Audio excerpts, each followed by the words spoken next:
Welcome to Not Milk Never Milk. Subscribe if you're lactose intolerant. You start by verifying your Kali release and ensuring networking works.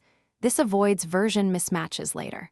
Once done, update apt so package metadata is current, then install Build Essential and SSL headers because many Python libraries need compiling. You should decide whether to use System Python or install an isolated version. Here we prepare the system for a user local build. Make sure you have ~200 MB free and that sudo works. These early steps prevent permission and compilation failures. Next, choose a path. Quick install via apt or compiling a newer release.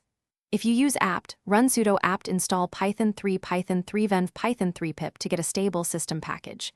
If you need the latest features, download the source, run /configure enable optimizations, make $nproc, and sudo make alt install to avoid overriding system Python.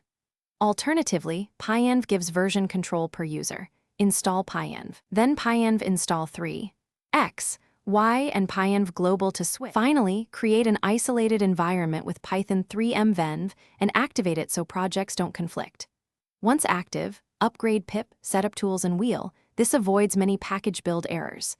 If you compiled Python, confirm /usr/local/bin/python3. X is on path or use make alt install to keep system Python intact. If installation fails, check for missing dev libraries, permission errors, or an incorrect path. A common fix is rerunning apt install for libfdev, libs2dev, and reopening your shell to refresh environment variables.